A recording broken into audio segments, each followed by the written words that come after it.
Shalom everyone, you're all here again with another episode of Tzor Lamikra.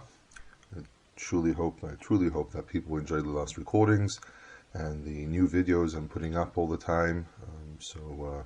Please give some feedback. It's always very good to hear from other people.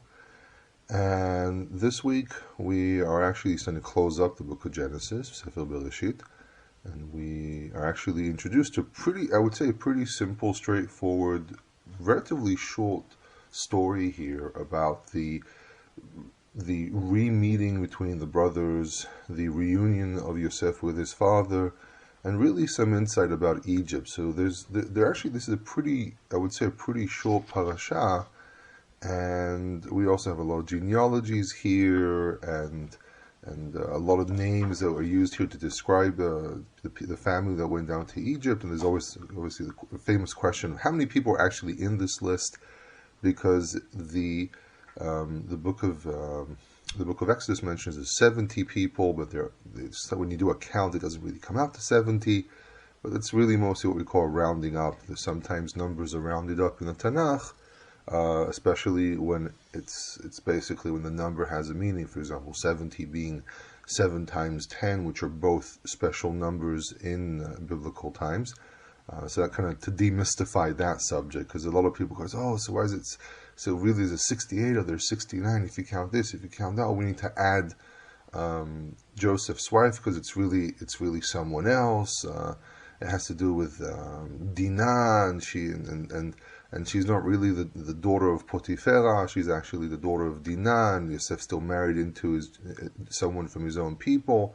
So a lot of these stories and midrashim, which are really here to try to excuse something which is much simpler, which is 70 is really 7 times 10, which is a mystical number, and rounding up to 70 or rounding down to 70 was quite normal and quite natural because it fits into the whole style of writing, and people used to do that all the time, and it wasn't considered anything wrong or anything unusual. It was just the way people wrote. We need to understand how literature was built.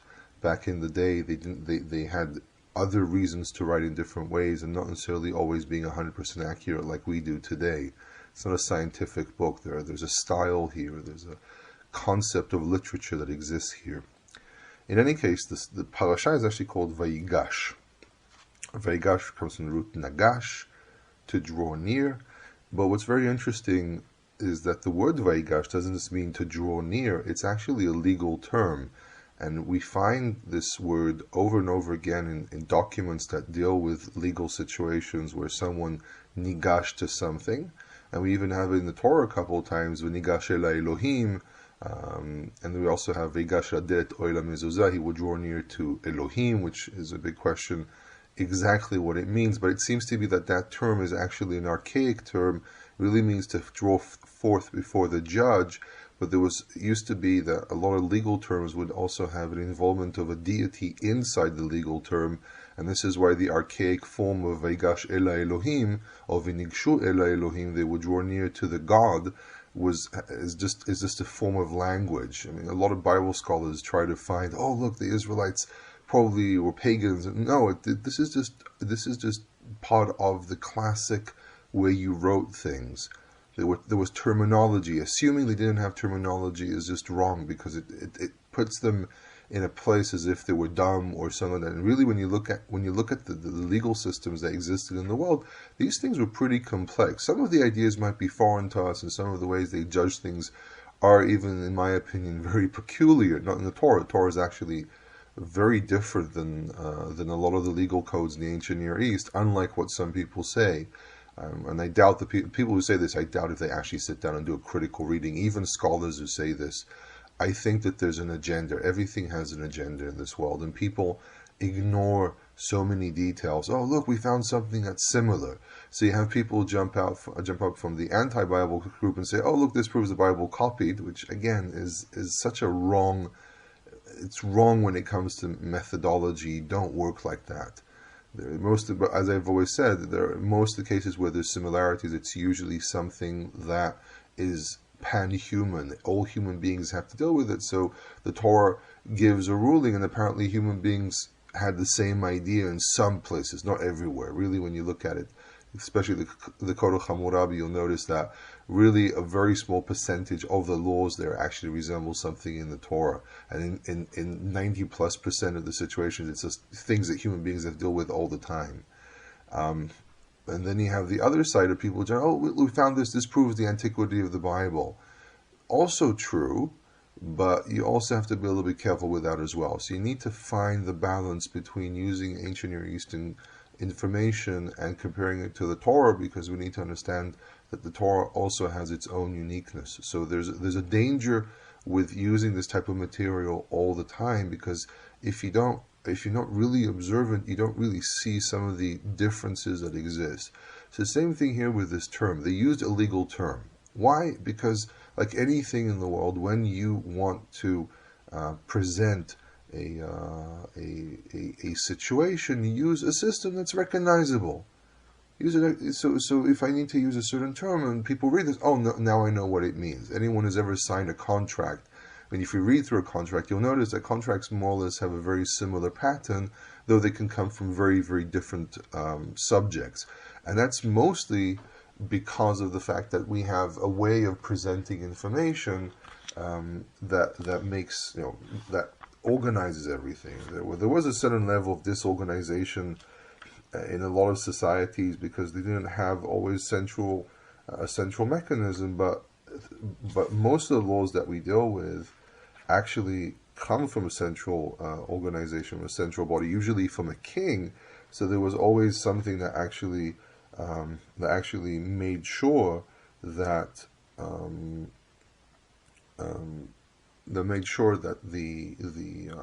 things are clear to everyone.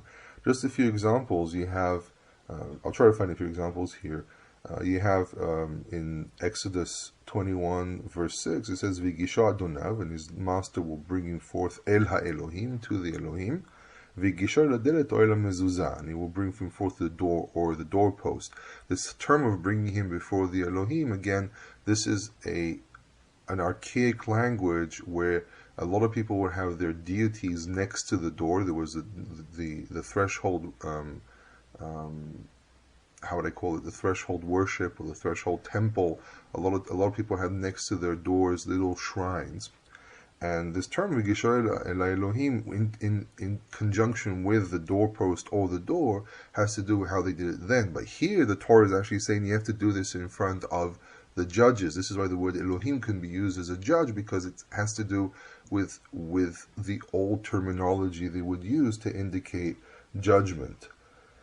Then, actually, there should be another example here where it deals with, you have in chapter 22, verse 8, it does mention as well, it says, Al kol davar pesha, any act of transgression, al show, al hamor, on an ox or a donkey, al se, al salma, on a sheep or a dress, which basically means garment, al kol aveda, any lost item, asher yomar, which you would say, ki hu ze, for this is it. Man says a testimony, this is mine. Ad ha-Elohim. Okay, all the way up to the Elohim, the word of both of them will go. So again, this word Elohim is being used here to indicate judgment. Asher yoshi'un Elohim yeshalem shneim lere'ehu. That Elohim will find guilty, he will pay twice to his friend or to his neighbor. And again, this is archaic terminology, because they're not standing in front of Elohim. They might take an oath in the name of God, which is something the Torah expects you to do, but really we're talking about going in front of the judge. But it used to be that the judge would the judges used to have a deity next to them, or that you would stand in front of a deity, and they also had trials that were done through signs, like for example the water ordeal that will throw people into a river, which is something which shows up in several Mesopotamian laws. And if the person survives, aka if they're a good swimmer, and they're actually able to manage the river, they're found not guilty. And these types of practices exist to this very day. There's an Arabian group of Bedouins that they actually, if someone's charged with something, they would burn the person's inner mouth, because I think, I'm going to assume here that the reason they burn the inside of the mouth has to do with the person's lying, so they want the judgment to come upon the place that's causing this situation that they won't confess, and they would examine the wounds, and based on the patterns and what the wounds look like, they make a decision if the person's guilty or not. So again, these are mechanisms that they used in the past, but the Torah, as I've mentioned many times in the past, the Torah comes from a very, very different place with a very different attitude, with a very different mentality, and it's from the get-go. The Torah says, "Bereshit bara Elohim et hashamayim ve'et haaretz."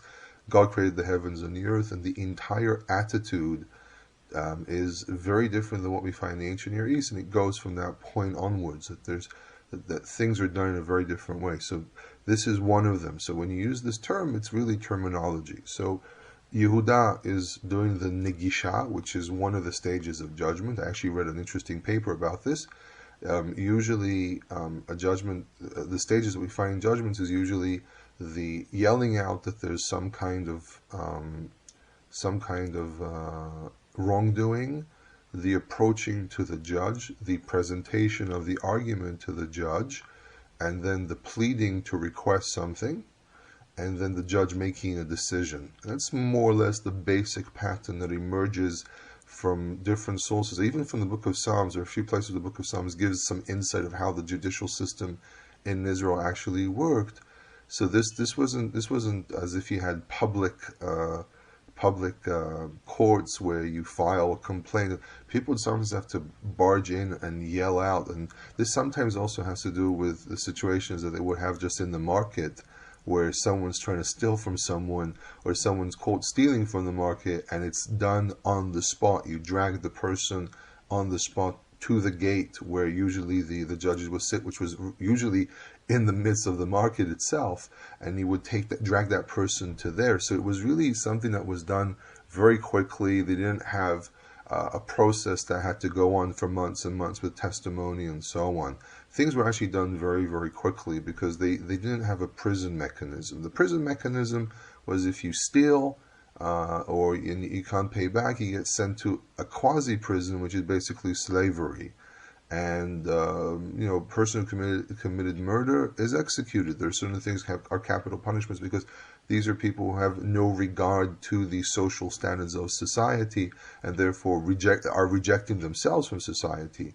And people today talk a lot about reforming prisoners and so on, but the Torah basically takes a very different attitude. There are certain things that you can reform people because these are minor sins, but a murder is a murder, and if you're a murderer, you have no regard to life. And God knows how many times you've committed murder. Even if it's your first offense, the person has committed something which that person has made himself undeserving of living in society, and that's the logic behind it. I know that a lot of people are anti-execution and everything, and I understand that. But we're talking about the logic of the Torah. The logic of the Torah is God created life and wants life to exist, and therefore, if you reject life, then you don't have a right to exist because you remove the life. And there's also this element of a balance of the Italian law of an eye for an eye, a tooth for a tooth.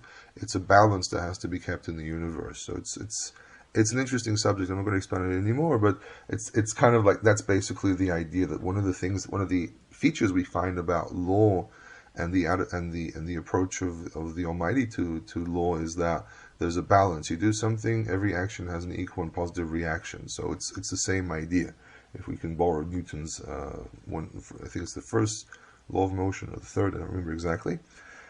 In any case, so Judah basically does a presentation here. He actually stands before Joseph and he presents an argument, and he opens up with everything that came before, because again, they've been coming in contact with Joseph, but the way a legal situation works, you need to present all the details, because someone might have overlooked something or not remember every single detail. So you, as the person presenting the situation, have to first of all give the background. We went this, we went that. So he basically says, our specific situation here is that we have an old father who lives in Canaan.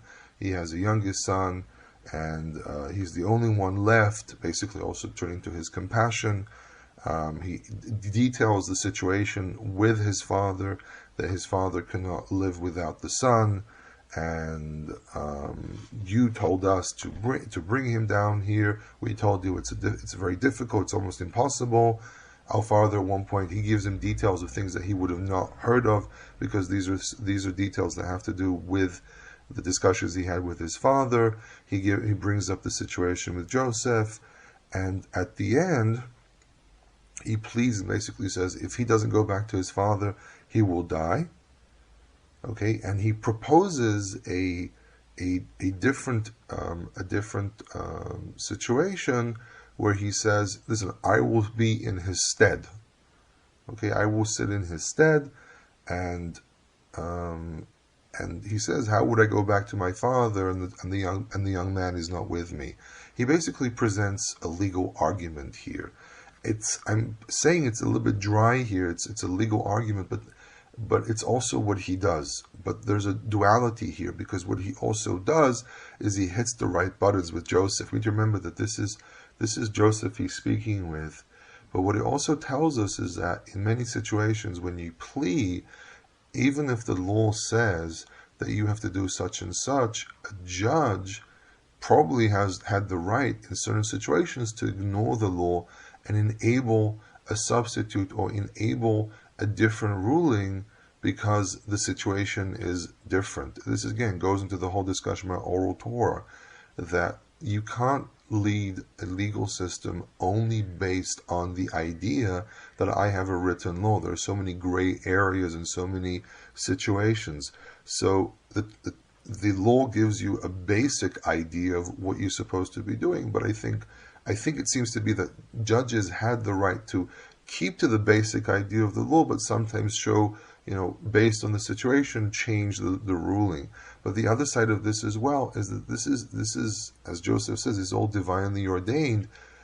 Judah presses all the right buttons. He shows to Joseph that the brothers care about one another, that they care for the younger brother, that they care for the son of Rachel, that he's so torn about this that he's willing to sacrifice himself to save the younger brother. And that's where Yosef gets the punch in the face that he needs to realize that the brothers have changed. And the fact that he mentions that Torof Toraf, he specifically says, V'omar ach Torof Toraf v'lo re'iti vadhena. This is verse 28, where he quotes his father. Yosef has been torn by a wild animal. All these elements come together here to basically break Joseph and basically have him confess to his brothers.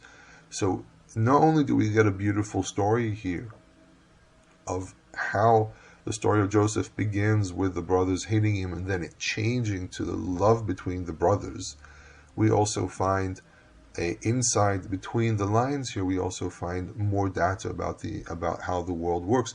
So really, when this story was written down by Moses, it was presented inside the mechanisms of the ancient world, but together with telling the story itself. And I mention this over and over again. There are mechanisms, there are ways stories are written. So again, when people find, oh look, we find in ancient Near East text like this, it looks like the Bible. Again, people take different approaches, but the point is that the Bible is obviously written in a very, very specific setting, which is much, much older than what a lot of people try to claim in the academic world. And the fact that we see this is obviously proving. It also obviously proves that the Bible is much, much, much older. Because I know a lot of people struggle out there with this information, and there's no guiding hand. There's no one, there's almost no one taking people around and saying, "Oh, look at this, look at that." Yeah, but this means this. You have to have like perspective to really understand what's going on here. So Joseph tells them they can join, and everyone can read the story. And then we have, as I said, this is not a very, very long parasha. But, for example, caravans traveling from the land of Canaan to Egypt is a well-attested thing. The presence of Semites in Egypt at this time is well known. There's documentation of this in Egyptian documents where they mention Asiatic people, which really means Semites, because Asia, back then Asia was considered to be one area because it didn't really go further beyond Persia. So today we say Asia really begins somewhere, and we also say Asia, we think about people from China, Japan, Thailand, Cambodia, but really Asia is really also Russia. And back then Asia was also even the land of Israel, for them at least, because they were in Africa. But caravans were a well-known thing. There's even the very, very famous images from trying to remember exactly what it's called. A very, very famous. The Bnei Hassan. The Bnei Hassan wall inscription, or the wall painting from around the 19th. They say it's dated to the 19th century BC, where you actually see a caravan of people who are Semites. And by the way, most of them are actually relatively light colored in comparison to the Egyptians or Africans, though the Egyptians were Semites as well. They actually spoke a language which was very similar to other Semitic languages in some things, but the verbal system apparently was a little different. Then you can see them, and they're all dressed in very colorful clothing, which is very typical. And actually, what we do know about the Semites, especially the Israelites, is they actually did wear colorful clothing, and they actually wore the clothing was very embroidered and very pretty, and was, you could see the animals they carry with are actually quite common to this region, but they're also you can see the men all have longish hair and they're bearded. It's very Semitic, very northwestern. The women are also dressed, but they don't have any head covers, which I've always said that I think that the head covering was something more social, more of a social issue than a modesty subject, and therefore it was something that had people, first of all, chose if to wear them or not, but also depending on the time, because in certain times people would wear them and sometimes they wouldn't wear them, depending what was the social standard. But the women as well dressed in very colorful clothing, and you can see the type of shoes, what we call na'ale tahash. A lot of people ask about the question, what is tahash? It's really like a orangish, yellowish type of dyeing of leather, and they made, because it made the leather very hard, and they actually wore these as shoes. The men wear sandals, and they're bringing tributes, and tributes are actually animals which are native to the land of Israel. So it's a very interesting live image, and the leader of the group, who's by the way dressed the most, if you notice the clothing, because I'm actually putting out this image when I'm talking, the clothing, the more clothing you have, the more important you are. And you actually notice how the leader of the group is in the front, because that's usually how you depict things, has more layers. He's dressed more, while other men there are dressed in only skirts and things like that. So it's a very interesting live. It's like looking at a live photograph of people from back then. The last thing that we actually have here is the whole subject of land and property, and this really requires going into the social structure of the Egyptians. And what we find here, the king owning all the land, and at one point, but the temples being exempt. This is actually a well-attested thing, and this is how the mechanisms in Egypt worked for thousands of years. There were different types of land. There were private land. There were there were king, what we call crown lands, or lands owned by the crown. There were temple properties. There were public properties. There were commissioned properties. There were also properties that were given as gifts to people, or given as commission. You work this land, you receive a commission from it, but the rest of it goes to whomever owns the land. In many cases, it was the king. And Herodotus actually describes this as well. And when the Ptolemies controlled Egypt, we have a lot of detail about this. But what's interesting is the Ptolemies actually saved, they kept the way everything was done prior to them. They actually continued everything Egypt was doing before they became the rulers of Egypt. So it's a very interesting thing to look at, how Egypt actually kind of froze. And this actually really fits Egyptian mentality. The Egyptians were not really into changing who they are. And one of the interesting things that I discovered was that when you look at Egyptian art, from the very, very early art that exists to the very, very late art, the concepts are the same. The images might be more refined, the size might be bigger, but the basic concepts, the ideas of how you position a character, and how the character is dressed and what the character carries in his hands and the face or expression. Everything is exactly the same. You take very, very early Egyptian art and you take very late Egyptian art, and it looks as if there's only maybe a couple hundred years between them, but there's actually thousands of years between these pieces of art. And the reason is because Egyptians really kept to very, very strict rules about how they do official things. The idea was that if a pharaoh or a king did something, it's divine. This is how you do it. So they seem to have preserved these rules.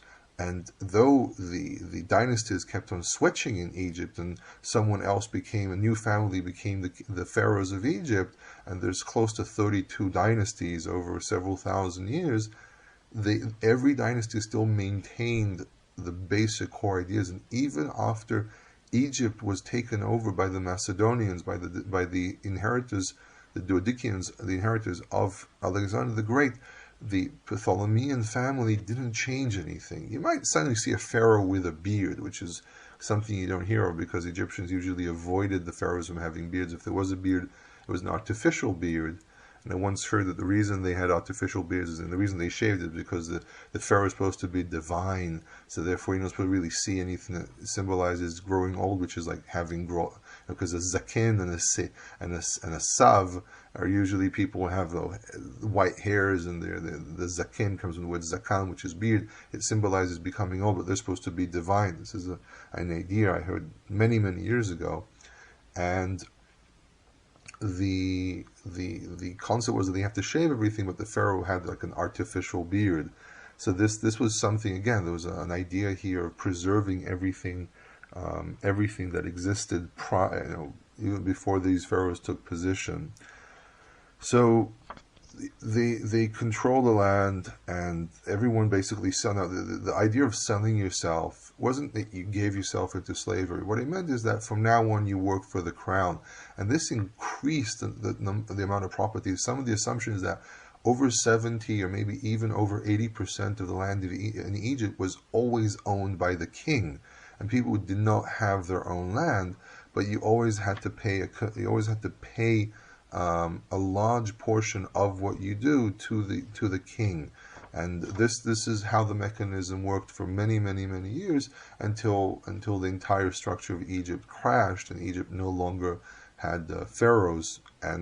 But it's very interesting to see how this echoes of the past. Things that the Egyptians did are being echoed in the Tanakh, being echoed as an historical account. I actually find it very, very interesting, the fact that the Torah takes time actually in great length to describe how the mechanism in Egypt worked, and I find it very interesting. It's actually considered a little bit unusual, but the way it works is it's just trying to present who Joseph is, the responsibility he took upon himself, and his leadership and how he saved Egypt, because this is a point of pride. Look, this Hebrew, this Israelite saved Egypt. And it's something that you do take pride, because you have to remember what Egypt was in the ancient world. It was the breadbasket of the world, one of the most powerful kingdoms for thousands of years, and it was actually saved by an Israelite, by a Semite. So that one may argue there's a little bit of a sting here. There's kind of like in your face a little bit, one can say, but not necessarily. Part of the issue here as well is obviously showing the wisdom that God gave Joseph, because this whole saving Egypt is part of a larger picture which Joseph keeps on talking about. It is a larger picture of bringing Israel down to Egypt. So Torah sometimes does step in and give you more information about something just to give you a complete picture of the situation. That's probably why it's brought here, but it's in great length. This is what's interesting. Usually a glossary like this is short, a few lines, but here it's like a very, very long section with quite a few verses, which I just find very, very fascinating, because the Torah is not really an historical book. It's not here to give us history, but here it does, which is very important, because it shows you that the writer was well versed with the historical accounts, and it gives an historical anchor to what we're reading here. In any case, I hope you enjoyed this, and if there are any comments, remarks, or you're interested in Hebrew or Bible lessons, you can contact me at HebrewInIsrael@gmail.com. Hebrew in Israel as one word. I am working on more videos, not just the Torah portion, which I've been uploading to YouTube as well, but also other videos. I just came out with a new video about Hebrew spelling. I'm learning a new program, so I kind of missed there something that's a little bit important, but it's out there for those who do have understanding of very, very basic Hebrew will understand this, what I'm saying there. For those who don't, I apologize. I will redo the video. I'm still learning how to use certain functions in the program, and I'll re-edit it and add the visuals to make sure that people can follow exactly what I'm saying. But as you can notice, I actually did say things very slowly to make sure that even if you're not too sure what I'm saying, at least you can hear it very clearly. But I will be redoing the video, and there are more videos on the way. There are more Hebrew videos, Hebrew instruction videos, but I'm not going to be making entire courses on YouTube. It's not what I do. If you want a course, you want to learn Hebrew proper, you need a tutor. Out of experience, I know that you need to go way beyond than just having a book and watching a few videos. Unless you're really talented, most people, to fully understand what they're studying, you do need someone to give you guidance. In any case, hope you enjoyed this one, and I will be speaking to you again next week. Shabbat Shalom.